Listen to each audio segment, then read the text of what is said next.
Bonjour à tous et bienvenue dans ce 12e tutoriel sur la création de modules Magento. Aujourd'hui, on va voir comment fonctionnent les helpers. Alors, un helper, c'est quoi? Comme son nom l'indique, un helper, c'est quelque chose qui est fait pour vous aider. C'est un objet qui va contenir des fonctions qui vont être pratiques pour vous et vous pourrez les appeler n'importe où. Il faudra juste charger votre helper pour les utiliser. Alors, en fait, vous avez déjà créé un helper dans les tutoriels précédents. Vous avez donc un helper, vous allez dans config, vous allez dans global et vous créez helper. Après vous mettez un code et la classe vers laquelle on va chercher le helper. Donc le helper se trouve ici. Mon helper ici, par exemple par défaut le helper s'appelle data. Donc si je mets, si je crée par exemple maj helper pf film, en fait, ça revient au même que de faire /data. C'est exactement la même chose. Voilà. Ces deux fonctions-là, ça veut dire exactement la même chose. Par contre, si demain j'ai un helper pf film, helper, je sais pas, toto, et bien là, par contre, je vais être obligé, vu qu'il s'appelle pas data, de mettre pf film /toto. Voilà. Voilà pour les helpers. Donc vous avez déclaré votre helper dans config.xml.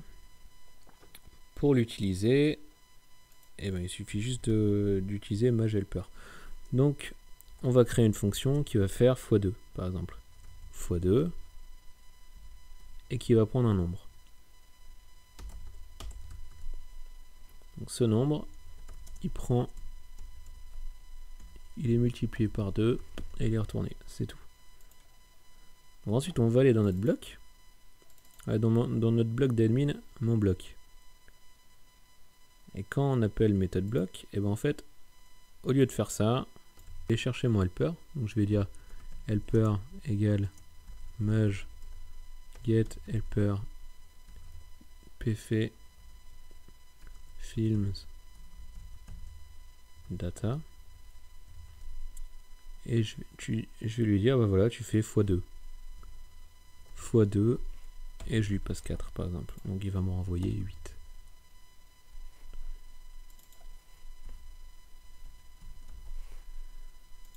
Et je retourne la multiplication et ça va normalement l'afficher. Ce qui fait que théoriquement, quand je vais sur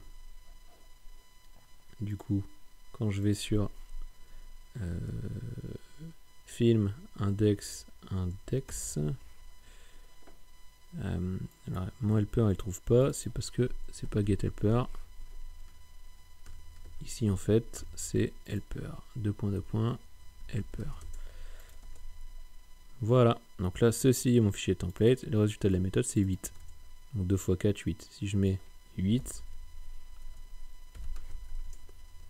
et bah paf, ça fait 16.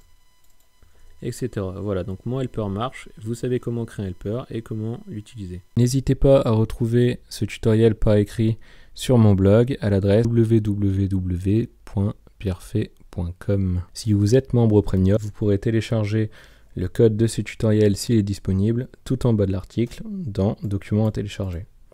Cliquez sur le lien, vous récupérerez alors une archive avec les fichiers que j'ai créés pour ce tutoriel. Si vous avez une question ou une remarque, n'hésitez pas à la poser tout en bas du tutoriel dans le formulaire prévu à cet effet. J'y répondrai dès que je pourrai.